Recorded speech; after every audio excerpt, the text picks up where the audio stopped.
Uh, Anu, shall we start? All right. Hi, yeah, I think we can start. The good thing is the workshop is recorded, so it will be accessible to members who are not able to make it. Yeah, so I think it's okay to start. All right. Thank you for helping us set this workshop. And so welcome everyone to the Apache APISIX contributor workshop. I'm Navendu, and I'm joined by my esteemed colleagues, Jiwan, who is an APISIX PMC member and an Apache Foundation member, and also Kir, who is the head of global growth at API 7. Before we get started, a little bit about me. So I'm a developer advocate at API7.ai, and I currently contribute to the Apache API6 project. I was also a former Cloud Native Computing Foundation maintainer, and I help newcomers in open source through Google Summer of Code, the Linux Foundation mentorship program. And I was also a mentor at She Code Africa. And you can reach out to me if you want to after this session. You can DM me on Twitter. I'm pretty active on there, so feel free to reach out. And before we talk about API gateways, it would be great if you could turn your cameras on, and it makes us a bit more connected, even if we are miles apart. So if you have cameras and if you are in a place where you can turn them on, feel free to do so. All right. So let's talk about API gateways and what is an API gateway. You might have been, you should have been given a pre-workshop guide before this session started.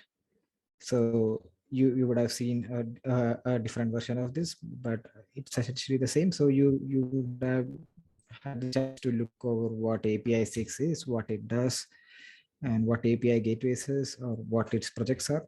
So you should have some idea.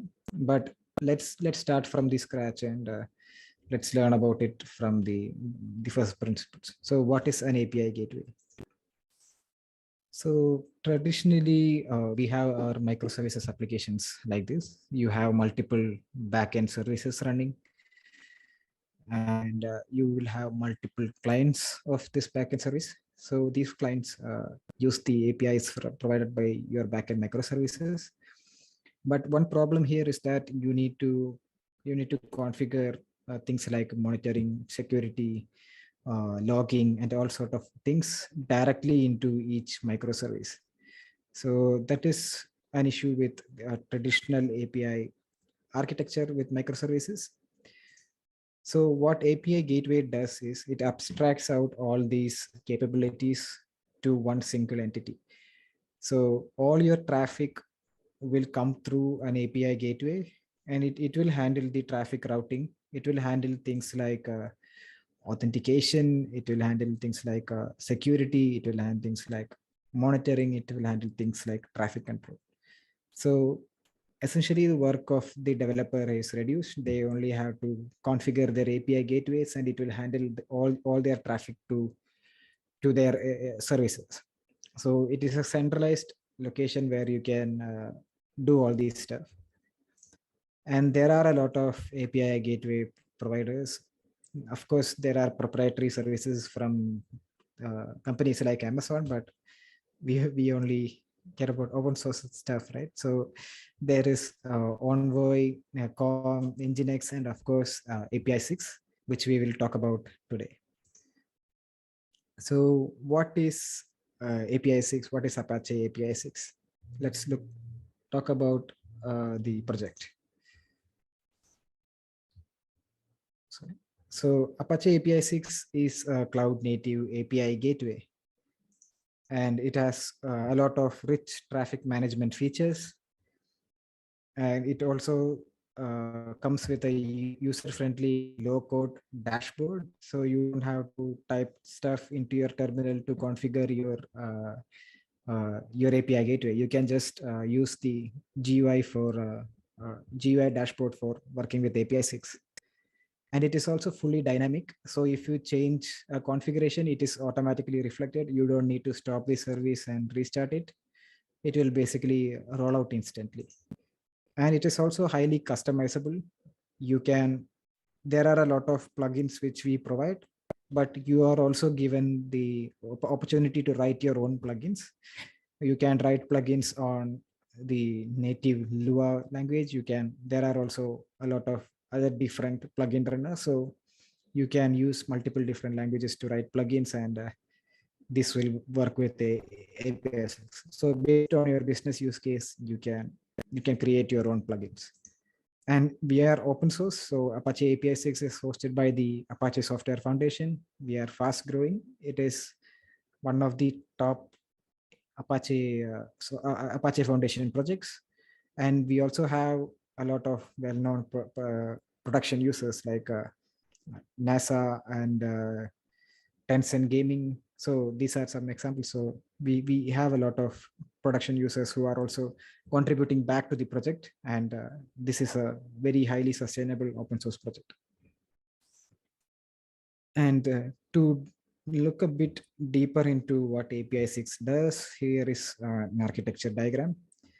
So you have your client. So this is the user of your API. It can be a mobile application, it can be a web app, or any client. And you have your backend services running. So this could be a public server, a private server, or a partner server. Basically, this is your backend. So you want to direct traffic from your client to your backend. And that is where APISIX sits in the middle. So you can have more instances of APISIX as it's demonstrated. So you can scale your backend services with APISIX. So if you have a lot of traffic, you can have multiple instances of APISIX running, and it will manage your traffic. And APISIX has these built-in features, like it has a rate limit feature, authentication features, security features, logging, and your own custom features which you can add. So this is the data plane. This is where APISIX sits in, and it manages all your traffic, all your data coming to your backend. And there is a control plane as well. So this control plane, what it basically does is it controls the APISIX instance on your data plane. So you can have things like Apache Skywalking, Prometheus, and Grafana, which can be used to collect metrics and display the metrics. So you know what is happening in your backend. And and the control plane also has the dashboard and an API. So what this does is it gives you a control over how you can configure your APISIX instance. So you can use the dashboard, or there is an alternative API which you can call through the command line, and you can configure your Apache APISIX instance hosted here. And Apache APISIX, so I keep mentioning Apache APISIX can be configured. So these configurations are stored in HCD clusters. So HCD is a high availability distributed storage system. So think of it like a storage system where you can save your configuration. And since it is distributed, you can have it running across multiple clusters, across multiple machines. So this becomes highly scalable. So compared to, let's say, older API gateway systems like Kong or Nginx, they don't use such distributed databases, which means that it is difficult to scale. So you have to take care of the saving and moving configuration across multiple devices, across multiple machines. But this is solved by using HCD in APISIX. So to sum it up, you have your clients, and instead of directly connecting to the backend, it is connected by your APISX instance, which has a lot of features, which manages all these centrally, and it will handle all of your traffic. And I can keep talking about APISX for half an hour, but it is much better to show this in action. So let me just quickly share a different screen.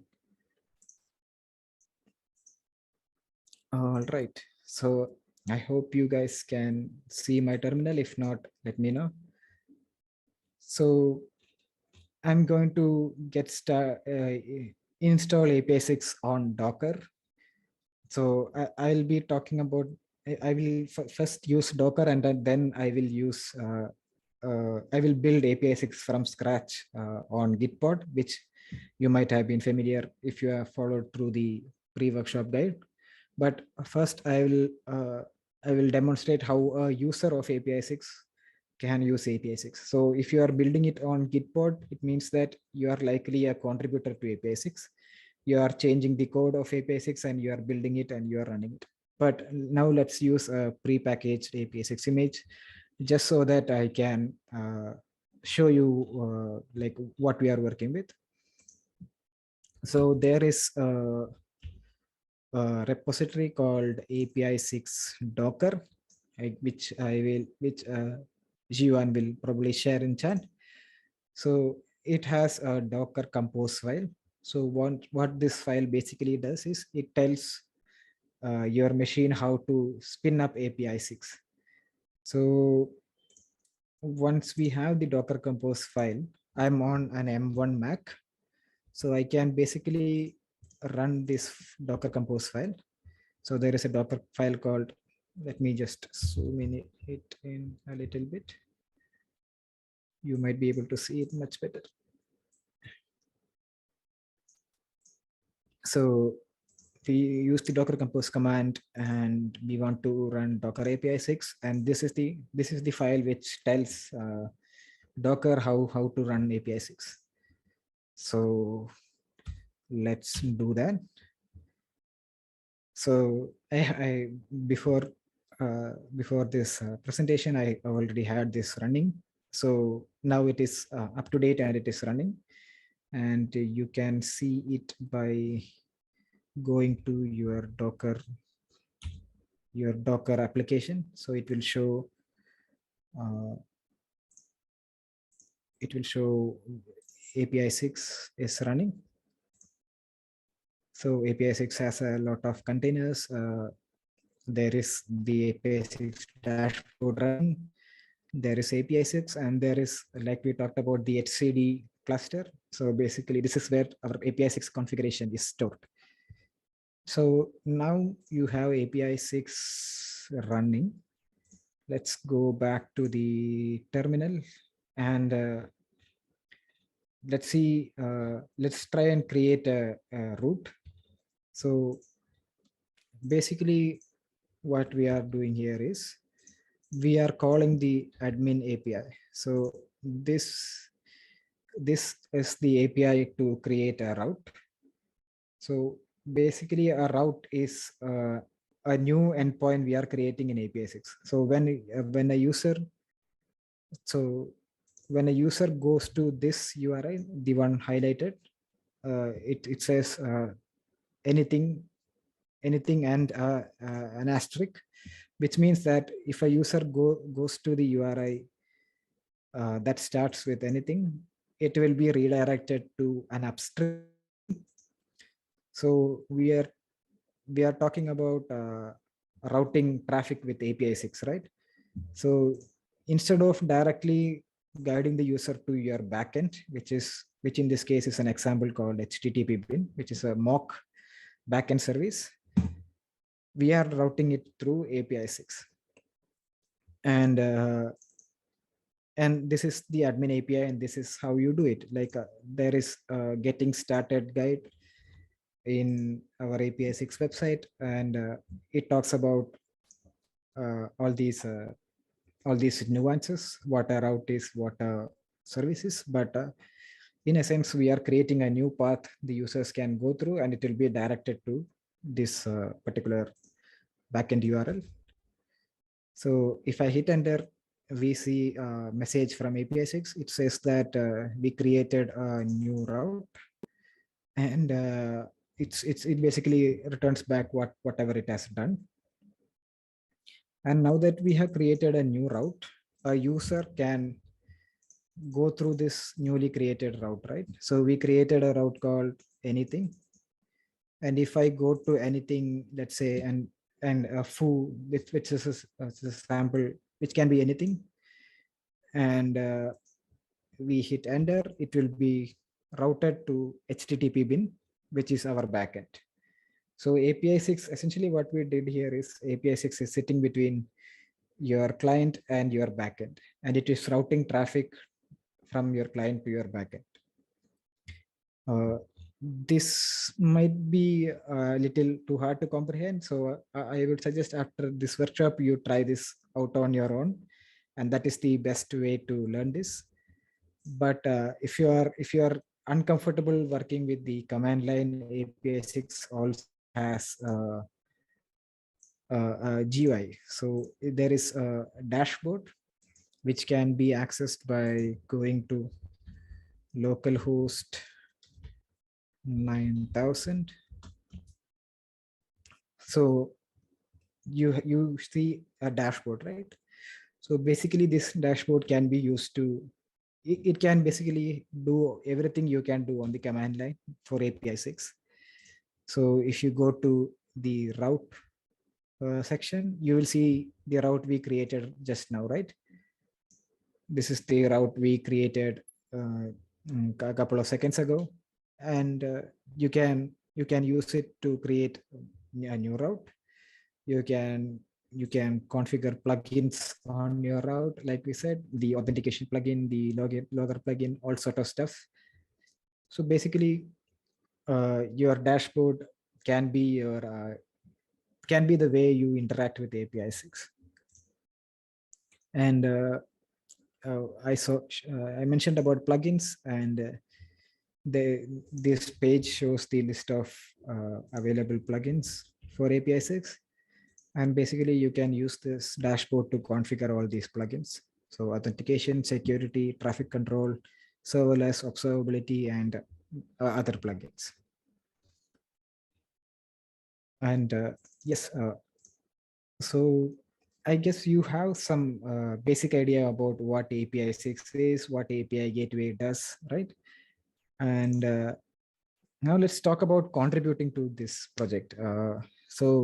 I still understand that this may take some time to comprehend about the project and what it does, but I would strongly encourage you to just get started and try this out and start playing with APISIX. It is very stable, so and it runs on almost any systems. It even runs on the latest M1 Max, so it runs anywhere. You can, and it doesn't consume much memory or CPU resources, so you can basically play with it anywhere. Now let's talk about the contributing part. All of you are here because you want to contribute to open source, you want to contribute to APISIX, you want to contribute to an Apache Software Foundation project. So let's talk about that. So first of all, why should you contribute? Maybe some of you are here because you heard all the hype around open source contributions. Just because a lot of people are doing it, why should I do too? Like, you may have the right intentions, but you may have been guided wrongly. So why should you contribute to open source? I understand that this might be like my personal opinion, but a lot of people seems to agree with this. So I would definitely say contributing to open source improves your coding skills.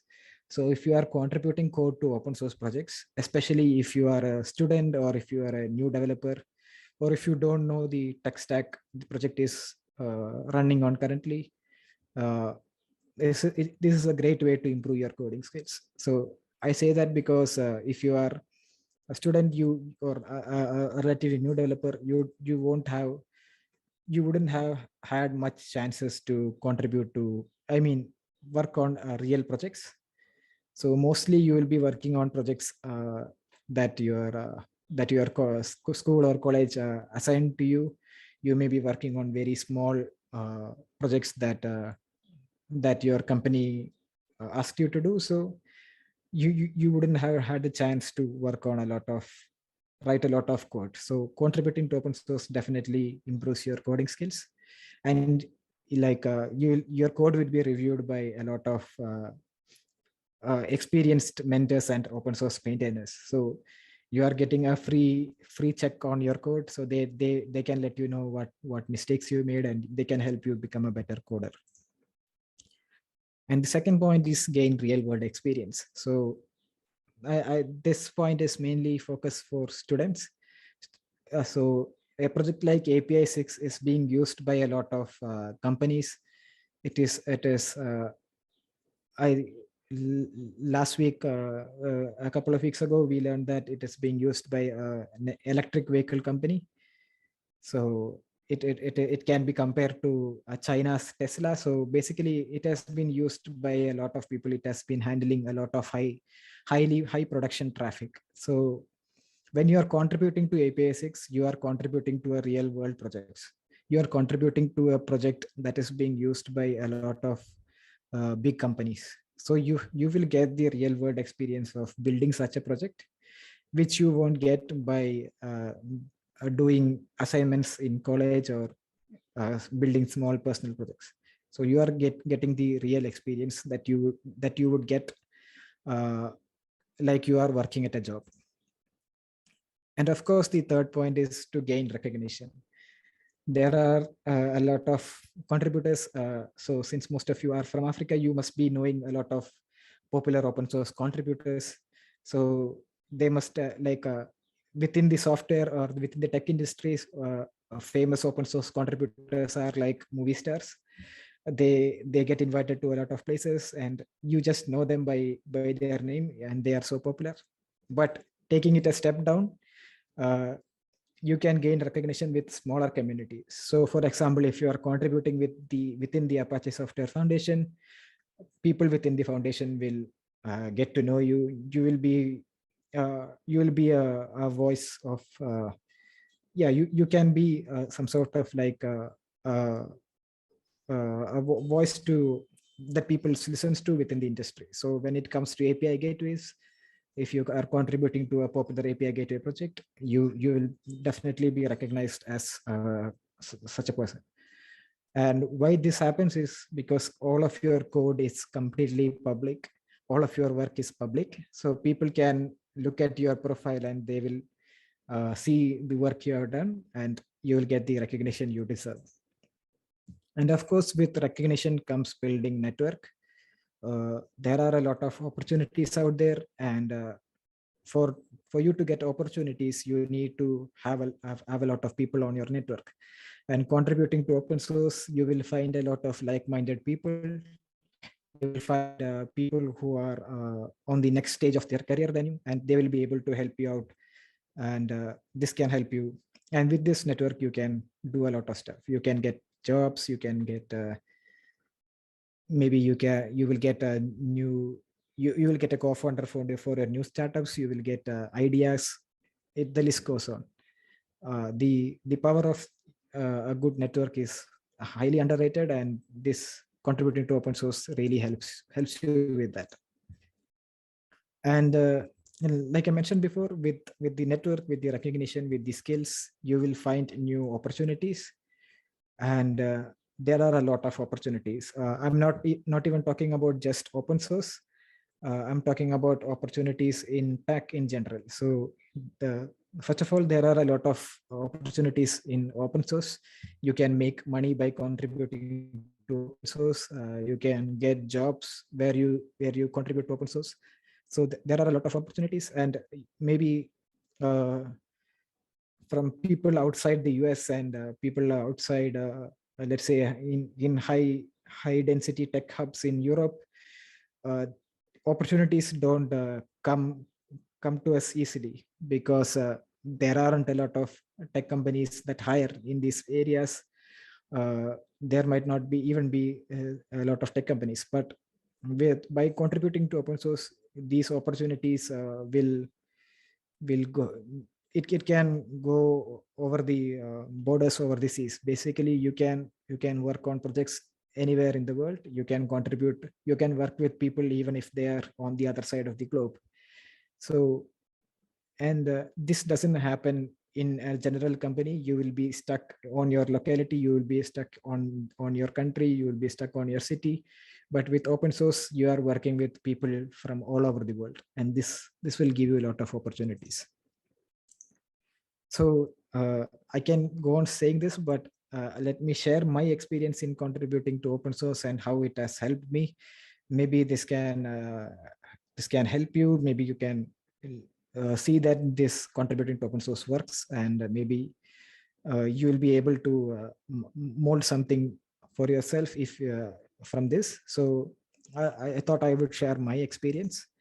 So I started building open source projects. Basically, when I first started to learn programming, I pushed everything I built on GitHub. That was my open source contribution. Nobody really used those things. It was just toy applications. Nobody used it, but I didn't care about that. I just pushed it on GitHub, hoping that one day some recruiter will see my projects and they will come recruit me. But somehow one of my projects became popular, and after seeing that, after it got popular, I saw some opportunities coming to me. So I realized that contributing to open source or building open source projects really puts you on the map. It really gets you opportunities. So once I got that taste of the open source freedom and the thrill that you get by building open source projects, I started contributing to an open source project, which was a CNCF project. So I had a lot of free time. I just quit a job, so I was in between jobs. So I didn't have anything else to do. So I was contributing to the project. And after a lot of contributions, I was promoted to a maintainer, and the company that was building the open source project gave me a full-time offer. So this was like living in the dream, right?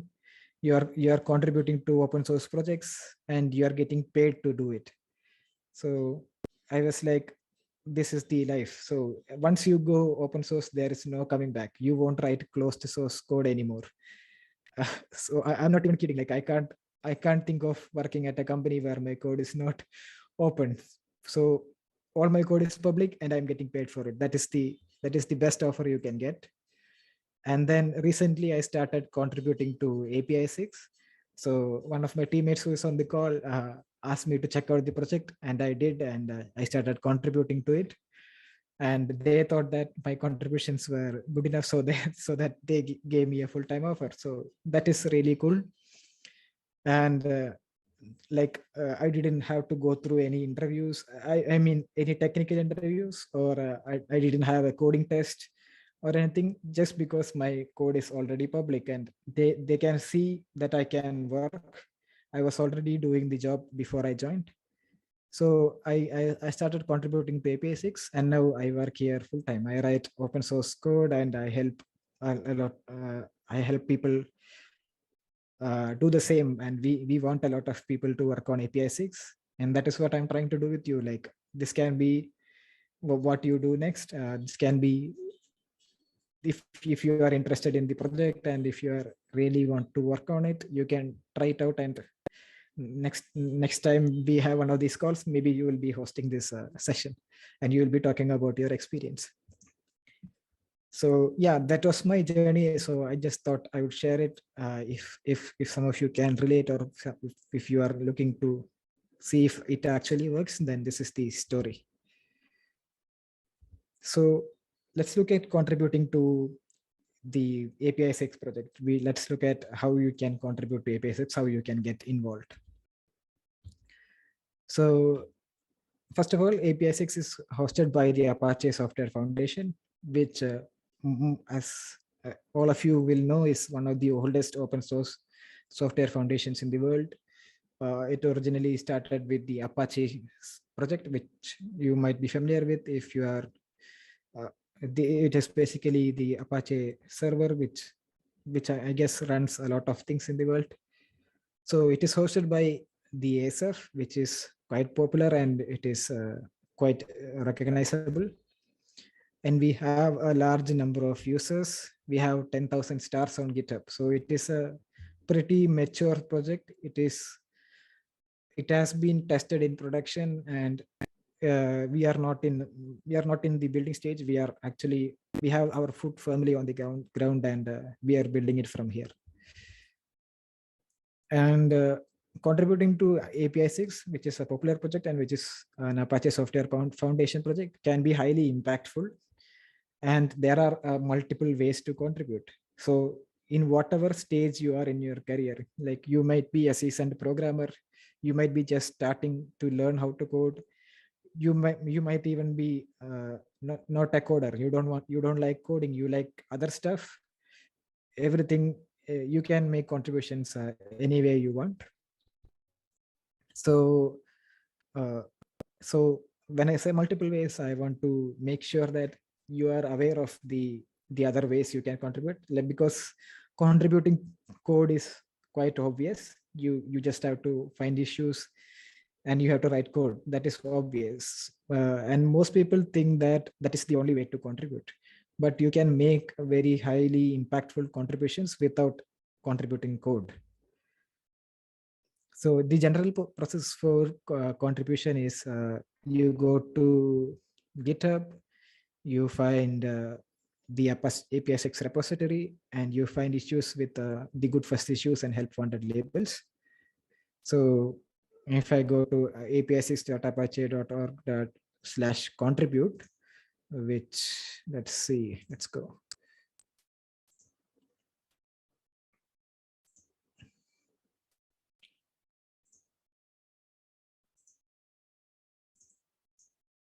Oh, 1 second. So if you go to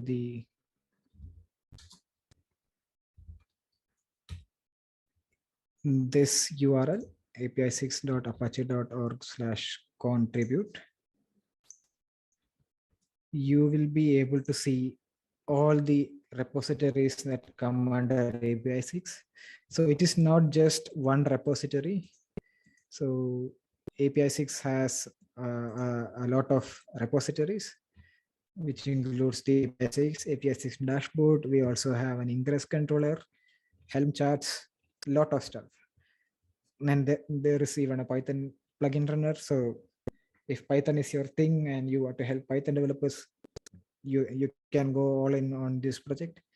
So these are all the different projects that comes under the API, the APISIX project, and all of these are hosted on the Apache Foundation GitHub organization. You can also go to the Apache GitHub organization and search APISIX. It should show all the APISIX repositories. And if you go to, let's say, the APISIX project, go to the issues tab and filter issues by good first issues. You will find that there are a lot of open issues, and a lot of these issues are left unassigned, which means that you can jump in, you can comment here and ask someone that you want to contribute to.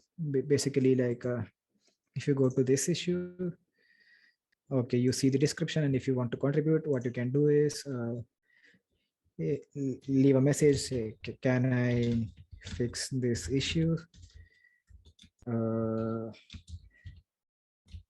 I think I can, let's say, fix this issue by doing this. Could you please assign it to me? You can send a message like that, and one of the maintainers of the project will come in and assign the issue to you. So once you have the issue assigned, you can go ahead and work on it, and you can make pull request, and we will review your change and merge it. So that is how you find issues, and you can also look at the help wanted labels.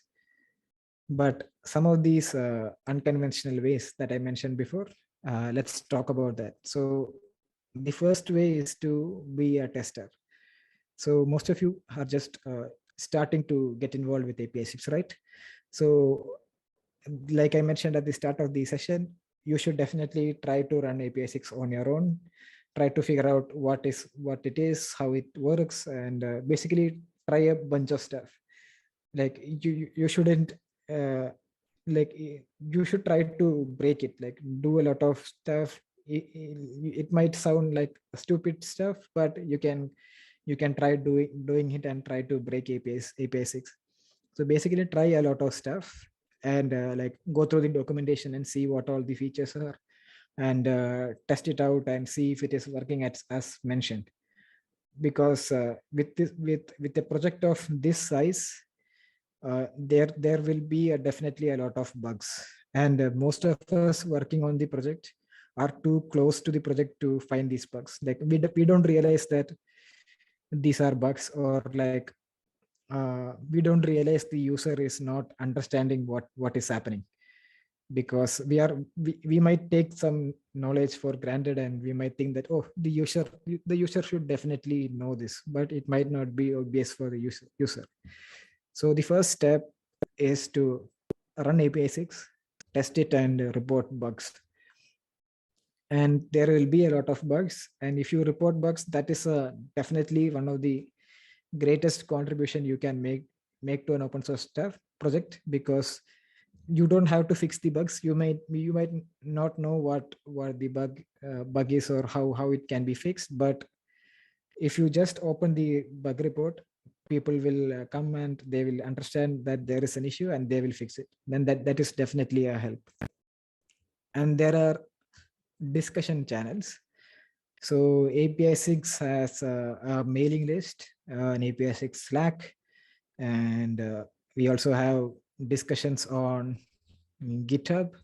We have Stack Overflow. We have There are questions on Stack Overflow. So there are a lot of places where people who use APISIX, people who like APISIX, hang out.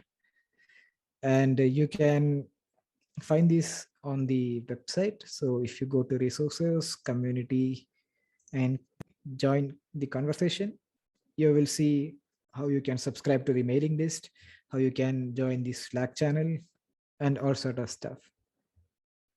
And APISIX developer advocates are all over the world. They travel all over the world to talk about APISIX. And if you are here, or if you are going to any of these events, you can catch them live and you can talk to them. So you can also see that we have an events page where all of these are listed. And you can be a writer. You can, if you don't want to code like me, no, I like to code, but what I do at APISIX is I write content for developers. I try to help developers understand what APISIX is about. So I write documentation, and I write a blog post.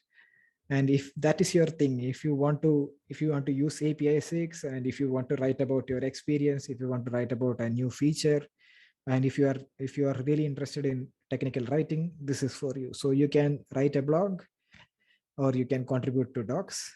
And we have a style guide. So there is a documentation style guide where it talks about the do's and don'ts. Basically, it's a guide that helps you write content that fits in the APISIX website really well. And you can go through this, and this will really help you out. All right. So let's do a demo on contributing to APISIX. First of all, let's look at how you can contribute code to APISIX. Let me first go to Gitpod. So basically, you can run this on your machines. You can basically build APISIX on your machine, and you can download the source code from APISIX GitHub. You can build the code on your machine, and you can test it out on your machine. But if you don't want to do that, you can also do this in cloud. So let me just give me a second. All right. So for the first step to contribute to APISIX is to fork the repo. So by forking, what you are really doing is you are creating a copy of APISIX for you, so you can work with that. I already have a fork, so I'm just going to go to my fork. So it says that it is under my user account, and it says it is forked from Apache APISIX. Now what I do is I get the code locally on my machine. So this is what I generally do. So I use the GitHub CLI, or else I can use the git clone command to get the repository downloaded on my machine. But if you don't want to download it on your machine, or if your machine is not good for development, you can use something like Gitpod, which I will show you right now. So if you go to gitpod.io, everything I'm mentioning is shared with you on the pre-workshop guide. And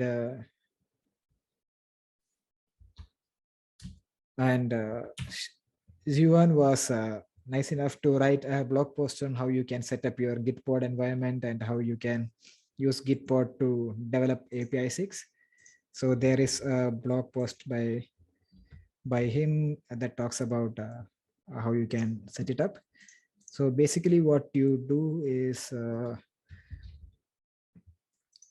you paste the link to your forked repository, which is this, and you can paste it here and select it.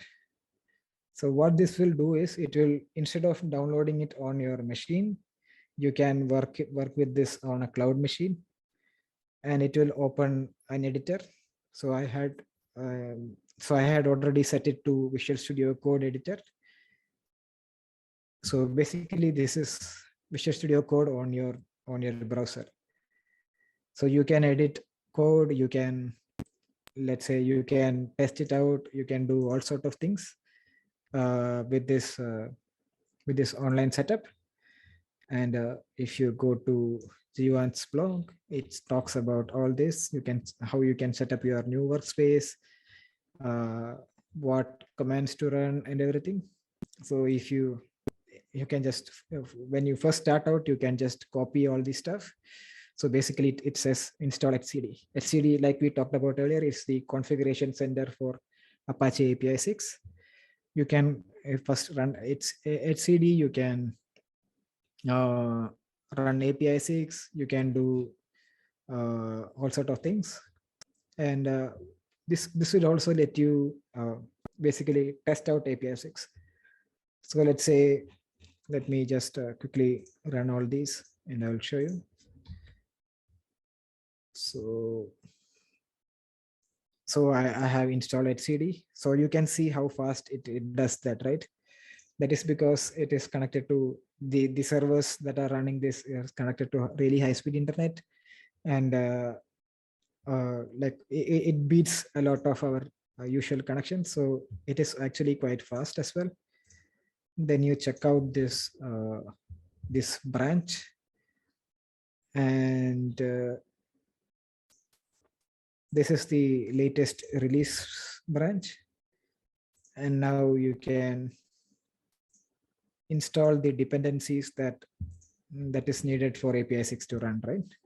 So it all does all that really fast. And the benefit of running it in the cloud is that you don't have to install all these on your local machine. You can do it directly on the cloud. And if you don't want to use the browser version of this VS Code, you can connect your local development environment. Or if you don't like VS Code, let's say you are using another text editor, you can do that as well. There are documents on Gitpod that tells you how you can do that. You can run this stuff on a server, but you can do it directly on your machine and connect to it. So I'm installing all these dependencies. And while we do that, let's look at some of these folders.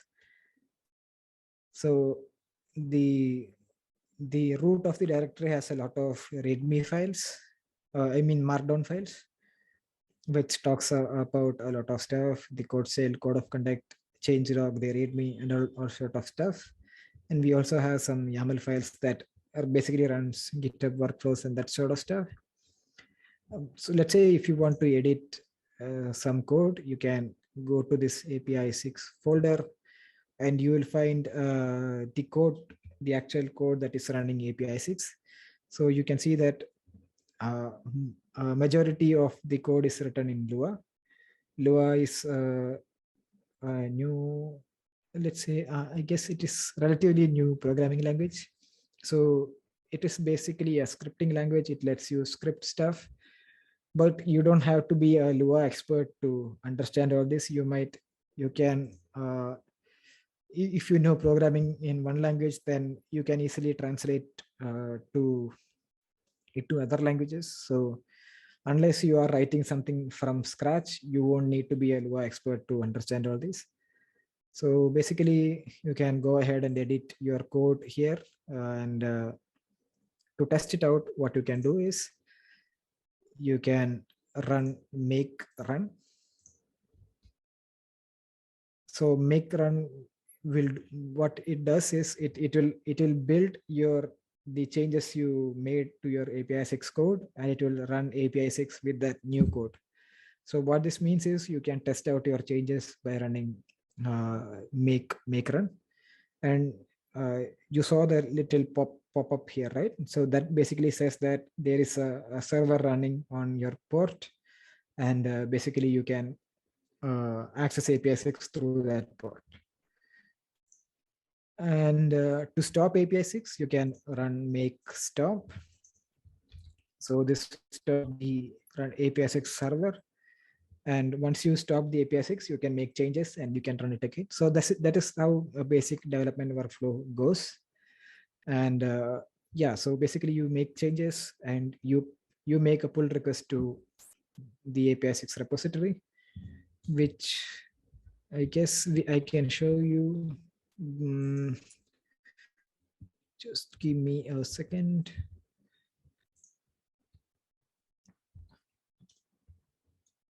So let me share my VS Code environment.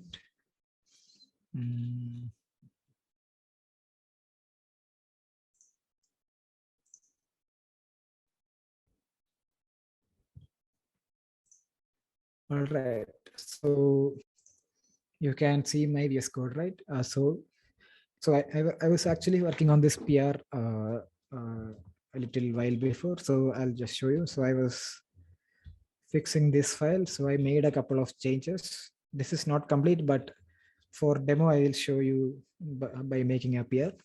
So this is a documentation change for this Kafka logger plugin. So as you can see, I have added some lines, I have modified some lines, as shown by this blue line. So I have made my changes. So how do I commit this? How do I make this, share this change to the actual APISIX repo? So first of all, I made this change on a new branch. So if you are using Visual Studio Code, you can switch branches without having to type different commands like git checkout or git checkout -b and branch name, what sort of stuff. Basically, if you are using Visual Studio Code, you can create a new branch by clicking here and typing out a branch name. So I have already done that, and it is this is the branch name. Within VS Code, you can do that by going to this source control tab, and you can type your commit messages. So let's say I'm making a documentation change, so I will start it with docs, and I'll say update Kafka logger docs. And once I do that, I can commit this change and I can publish this branch. So what I did now is, let's go back to our browser. Now, if I go back to my GitHub page, you will see that it shows the pushes we made, right? We made this code change recently, and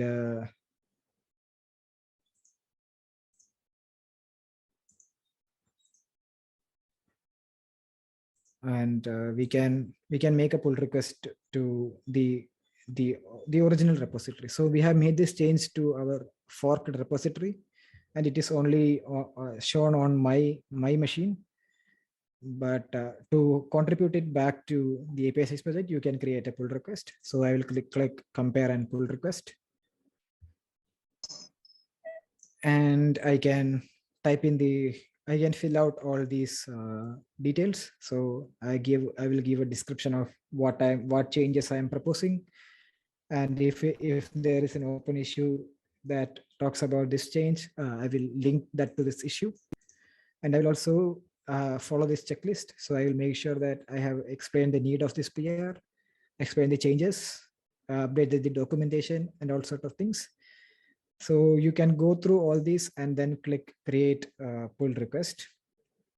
So that is how you basically do it. And once you create a pull request, other people can come in and comment on it. So if you look at one of my previous pull request, you will see a lot of people commenting on it. So people will help me find issues, or they will help by making suggestions and all sort of things.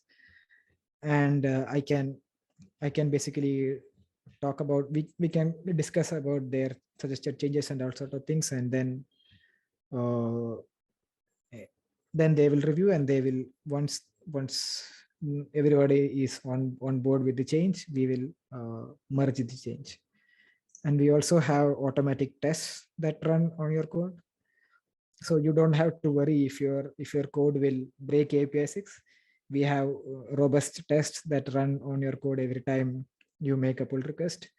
So we will make sure that this code does not break APISIX and everything. All right. So that is how you contribute to APISIX, and there are it is mentioned, everything is mentioned in the documentation. You can go to the resources and community and find all these. It will give you a robust and a thorough walkthrough on how you can make contributions. You can definitely check that out. All right. So now that you are a contributor, you might want to talk about doing this as your job, or making some money out of it, making it a real deal. You don't want to do it on your free time or anything. You want to make sure that your contributions are valuable in your career. So that is where internship opportunities come in. So Apache APISIX, like a lot of other projects, participate in a lot of internship programs. We hire students, we hire new developers to work on APISIX. And through these internship programs, you can get paid to work on APISIX. So we participate in Google Summer of Code. We participate in Google Season of Docs if you are interested in contributing to documentation. We also participate in Outreachy, which is to help underrepresented group in tech to contribute more to open source projects. And we also participate in the OSPP program as well. So there are a lot of internship opportunities. There are a lot of internship spots vacant here. And I would definitely love to see all of you on the call participate in this program and try out for these programs. And we are really short-handed, and there are a lot of spots open, and you can definitely try this out. Like once you are comfortable in contributing to APISIX, you can definitely apply to one of these programs, and we will help you with the application, and we'll try our best to accommodate you in our team. All right, now it's time for some feedback, and Yuan will share a feedback form. Sure. I just sent to the Zoom message. All right, so if you go to the link shared by Yuan, you will find a form which you can fill and give suggestions. You can talk about what you learned during the session. You can help us out by sharing your suggestions, and we can make this session much better the next time around. So definitely fill that out after you complete the after this session. And I will also share the some resources I talked about during this call to your email after this session after a couple of hours. So I'll definitely get it will all have all the resources you need to get started with APISIX, and yeah, like where you can reach out to help and everything. Now let's do a Q&A sessions. So I like with your cameras on, I'm seeing a lot of you are really intrigued by this session, and like you are really attentive during the session. So if you have any questions to me, feel free to ask them now. I also have Yuan, who is a seasoned APISIX contributor and ASF member. So if you like to ask us any questions, now is the time to do so. Feel free to ask any questions. So, and if you are shy or you don't want to ask right now, you can definitely ask on our APISIX channel, and we'll help you out.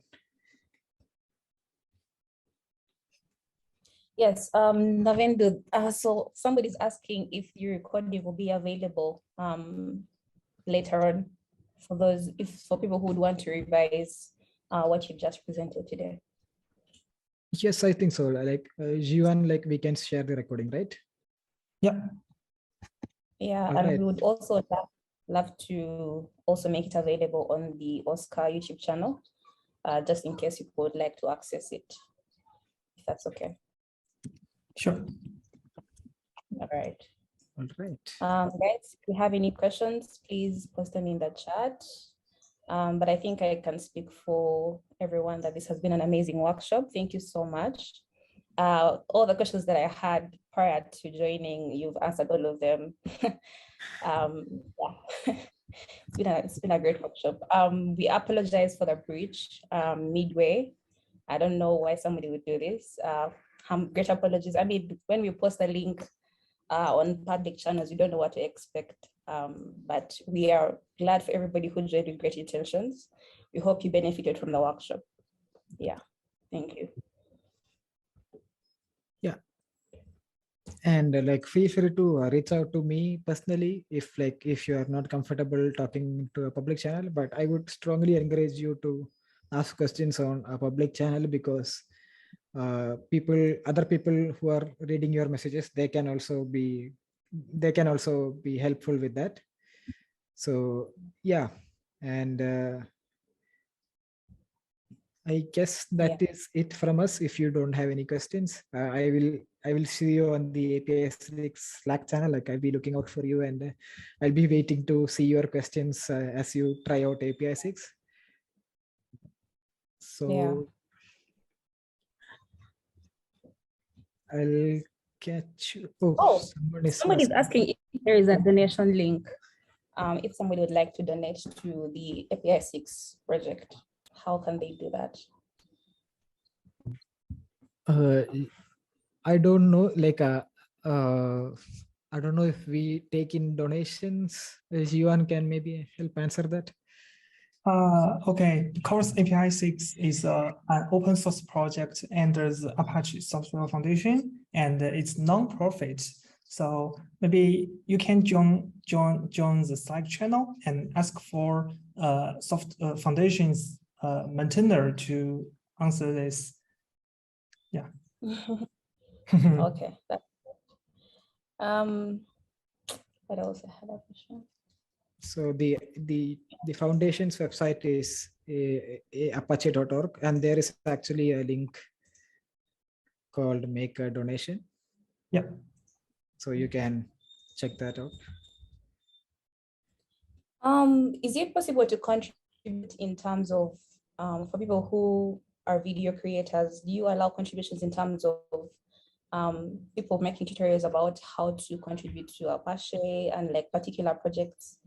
Would you also term that as an open source contribution to Apache? Yes, definitely. Like we have a YouTube channel. So we have one of our contributors, Bobur, who is actually living in a different part of the world than me. Like he's from Estonia. and he's contributing to APISIX by creating videos. We have a lot of video tutorials. There are a lot of conferences we attend, so you can create content, you can talk about APISIX during that conferences. And like the tech community in Africa is like really active. So I guess you have a lot of workshops, you have a lot of meetups and all sort of stuff. So you can contribute to APISIX by talking about APISIX at these conferences and getting more people involved and getting more users involved. So you can definitely do that. Okay, thank you. That's great to know. Somebody's asking why Lua? Oh, so APISIX is built on top of Nginx and OpenResty. So Lua is kind of a native language for that. But I guess like with the current APISIX setup, you can almost write plugins on a lot of other languages. So you have a Java plugin runner, you have a Go plugin runner, you have a Python plugin runner. So we fit it for all sort of audiences. So most of the backend is written in either these three languages. So you can basically use any language to create your own plugins and extend APISIX. And yeah, Yuan shared a blog post on why we chose this. So yeah. Yeah, and the reason why APISIX choose Lua also because Lua JIT supports dynamically reload. This is a big point for APISIX. Yeah, you can read this post to learn more information. Okay.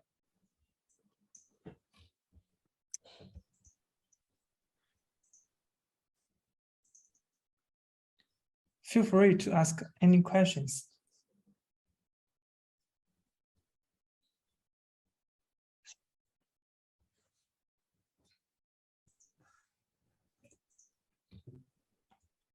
Sure. There has a benchmark. Sorry, Navendu, you can visit APISIX. Yes.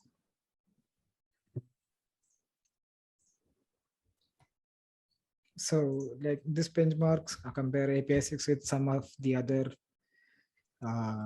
API gateways, and we also talk about our test environment and the load generator we used and everything else. So you can definitely check this out. Yes.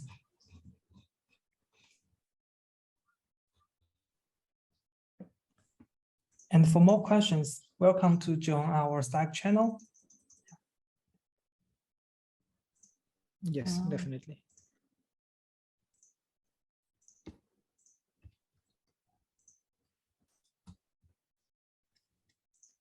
All right. Anu, like, are we good to wind this up?